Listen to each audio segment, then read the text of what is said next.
अगर तुम ट्रेडिंग में नए हो और चार्ट्स ओपन करते ही तुम्हें लाल हरी मोमबत्तियां दिखती है, समझ नहीं आता कि मार्केट क्या बोलना चाहता है, तो ये वीडियो पूरा देखना। इस वीडियो में मैं तुम्हें बिल्कुल बेसिक और सिंपल लैंग्वेज में समझाऊंगा कि कैंडलस्टिक आखिर होती क्या है, वो मार्केट में काम कैसे करती है, बिना कोई हार्ड टर्म, सिर्फ प्योर लॉजिक के साथ। स्टार्ट करते हैं हमारे प्यारा सा video. So hey guys, welcome back to bull and wave. ज़्यादातर लोग ट्रेडिंग स्टार्ट करते ही RSI, MACD, EMA जैसे इंडिकेटर्स लगा देते हैं, लेकिन एक चीज इग्नोर कर देते हैं, वो है प्राइस एक्शन। और हाँ, RSI, MACD और EMA ये एक बेसिकली इंडिकेटर्स होते हैं, यानी समझ लो टूल्स है जो मार्केट के प्राइस को एनालाइज करके हमें बताता है। ये तुम्हें ट्रेंड्स, मोमेंटम, स्ट्रेंथ और रिवर्सल के सिग्नल्स देता है। अब आते हैं फिर से टॉपिक पे। कहा था मैं? हाँ, लोग ज़्यादातर प्राइस एक्शन को इग्नोर करते हैं, और प्राइस एक्शन का सबसे बेसिक पार्ट होता है कैंडलस्टिक। आपकी लाल हरी मोमबत्ती है, आपकी मतलब मार्केट की। सिंपल शब्दों में समझो तो कैंडलस्टिक कोई इंडिकेटर नहीं है, एक कैंडलस्टिक पूरे मार्केट की कहानी होती है। तो वो कहानी ये बताते हैं कि मार्केट कहाँ स्टार्ट हुआ, बीच में क्या हुआ और बंद कहाँ हुआ। हर एक कैंडलस्टिक बायर और सेलर के बीच हुई एक लड़ाई का परिणाम होता है।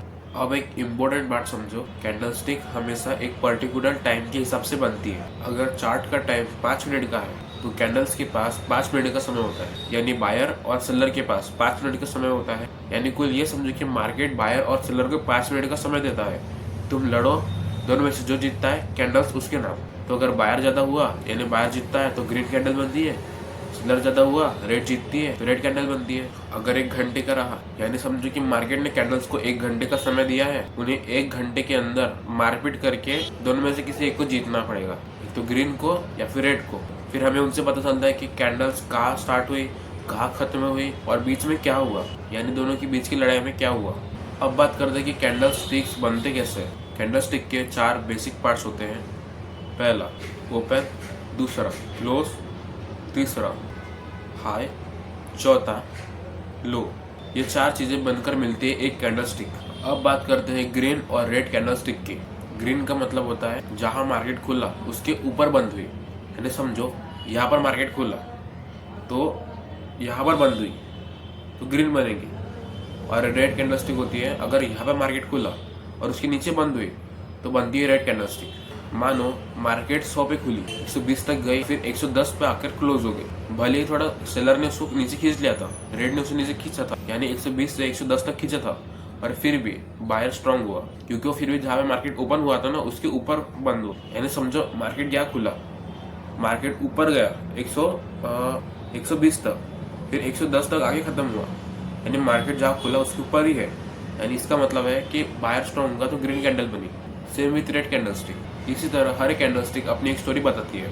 अब बात करते हैं सबसे इम्पोर्टेंट पार्ट की, वीक। वीक यानी WEAK वीक नहीं, वीक मतलब वो पतली सी लकड़ी जो मार्केट में कैंडल्स के ऊपर बनती है। ऊपर बोलो या नीचे बोलो, यानी देखो इस इमेज में एक बड़ी सी कैंडलस्टिक है, उसके ऊपर जो पतली लकड़ी निकली है ना उसे वीक बोलते हैं। अपर वीक बताती है बायर ऊपर गया पर फिर से सेलर स्ट्रांग हुआ तो बीच में, तो सेलर ने बायर को थोड़ा सा नीचे खींच लिया। यानी मैंने तुम्हें देखो 120 वाले एग्जाम्पल में बताया था कि मार्केट 100 पे खुला था, 120 तक गया था, पर 120 से 110 तक आया, तो जो 120 और 110 तक जो बना लकड़ी पतली सी, वो हुई वीक। एक सिंपल बात याद रखना, वीक रिजेक्शन का प्रूफ होती है। तो मार्केट में सिर्फ 2 लोग होते हैं, बायर एंड सेलर। बड़ी कैंडल वाली बताती है एक साइड बहुत स्ट्रांग था, और छोटी बॉडी और लंबी वीक बताती है यहाँ पे बहुत सारा कंफ्यूजन हुआ था बायर और सेलर के बीच में। और हाँ, कैंडलस्टिक फ्यूचर नहीं बताती, वो प्रेजेंट की स्ट्रेंथ बताती है। अब बात करते हैं कि बिगिनर स्टार्टिंग में सबसे पहले कौन सी बड़ी गलती करता है, तो वो गलती ये है कि ग्रीन कैंडल दिखी है और वहीं पे उसने बाय कर लिया, क्योंकि उसे लगा ग्रीन है तो ऊपर जाएंगे। लेकिन वो ये नहीं देखता कि कैंडल सपोर्ट पे बनी थी या रेजिस्टेंस पे। देखो, अगर तुम्हें सपोर्ट और रेजिस्टेंस नहीं मालूम तो मैं तुम्हें सजेस्ट करूंगा तुम मेरी पिछले वाली वीडियो देखना, ये रहा उसका थंबनेल और लिंक मेरे डिस्क्रिप्शन में दिए है, जाके देख लेना। हाँ, तो मैं ये कह रहा था कि बिगिनर कभी भी ये नहीं देखता कि कैंडल रेजिस्टेंस पे है या सपोर्ट पे, बिना सोचे समझे ग्रीन कैंडल है तो ऊपर जाइए करके बाय कर लेता है। तुम ऐसा ही करते हो, लॉस होता है, फिर ट्रेडिंग को गैम्बलिंग बोलते हो। और हाँ, सिंगल कैंडल कभी भी डिसीजन नहीं होती, यानी सिंगल कैंडल पे कभी भी पूरा चार्ट का, पूरा पैटर्न का डिसीजन बेस्ड नहीं रहता। वो तभी रहता है कुछ खास कैंडल स्टिक्स पर, जब हैमर पैटर्न है, bullish single fig, bearish single fig. Candle stick या अकेली कैंडल कभी भी अकेले डिसीजन मेकर नहीं होती। मार्केट का ओवरऑल सिचुएशन ही फाइनल डिसीजन होता है, ऊपर जाना है या नीचे। कैंडल स्टिक सीखने का सबसे बेस्ट तरीका सिंपल है, इंडिकेटर्स हटा दो, सिर्फ प्राइस और कैंडल्स को देखो। मार्केट कहाँ ओपन हो रहा है, कहाँ क्लोज हो रहा है, बीच में क्या हुआ, कौन जीता कौन हारा, ये सब। और हाँ, कैंडल्स को एक सवाल जरूर पूछते रहना, यहाँ बायर स्ट्रॉन्ग है या सेलर, क्योंकि उन दोनों पे पूरा गेम डिपेंडेंट है। सबसे आसान भाषा में, कैंडल स्टिक कोई मैजिक नहीं है, ये मार्केट की लैंग्वेज है, और जो ट्रेडर ये लैंग्वेज समझ लेता है वो अंधा ट्रेड नहीं करता।